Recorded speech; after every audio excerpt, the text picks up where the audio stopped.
Hi, Alan Stratton from Meswood Turns. At a recent wood exchange, I received 2 pieces of poplar. At least I believe it's poplar.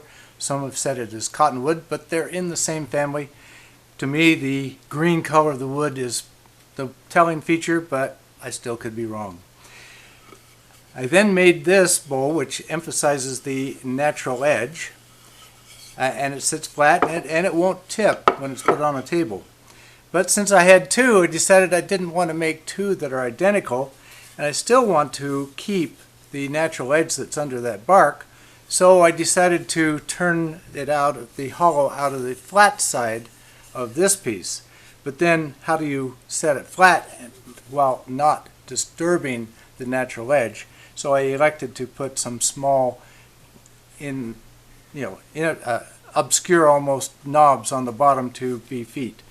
So here are 2 nearly identical slabs off of the same piece of wood. One turned to emphasize the bark, the natural edge on the top. One with the natural edge on the bottom, but with some nice crotch figure here, I think on the top side.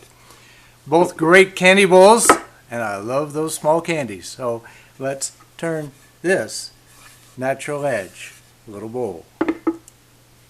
The big problem with this project is how to mount it to the lathe.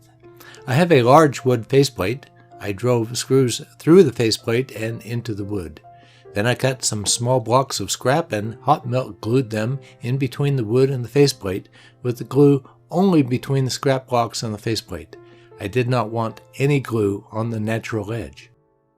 Then off to the races at a snail's pace.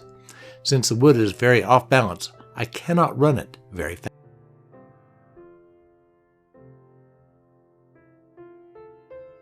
First task is to try to even off the top.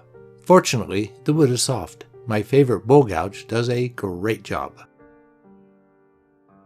Then I can carefully start to hollow out the center.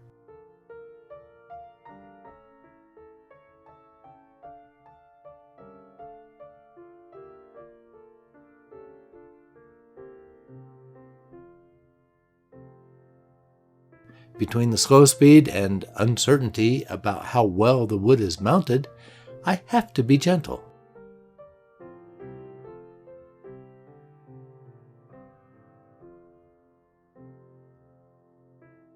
Then it is a matter of gradually working down the surface and enlarging the hollow until the thinnest side is about as thin as possible.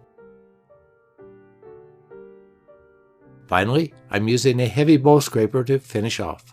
By the way, the blue tape on my finger holds a paper towel wrapped around my finger. This is my favorite shop first aid for a cut finger. I cut it when removing the bark and did not want blood to drip on the wood. Now to unscrew the wood to remove it from the faceplate. I put the wet wood in a brown paper bag for a couple of weeks before sanding it. While it dries, I can turn some feet out of scrap pieces of walnut. Nothing fancy here, the focus needs to be on the bowl portion, but it needs to be something to keep it from tipping. If I could somehow leave off the feet, I would. On this surface, 4 feet would be impossible to level. So, since 3 will self-level, I'll turn 3 simple little knobs. One mount to rough it, and to turn a tenon for both the connection and a mount to reverse it. Once reversed, I can finish shaping the knob. Then sand and apply shellac friction polish. Then 2 more.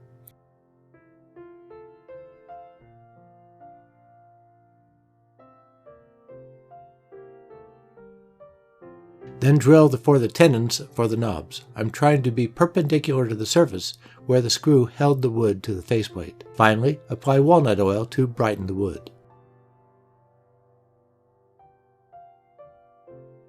This bowl complements the earlier bowl from the same log. I just had to try the reverse mount and see how it would turn out. Between the 2 bowls, they can hold a lot of candy and generate a lot of discussion. Please give this video a thumbs up, subscribe on my website, tell your friends, and send me your comments and questions. Every week I make a new wood turning video, but please wear your full face shield anytime the lathe is running. Until next week's video, this is Alan Stratton from As Wood Turns.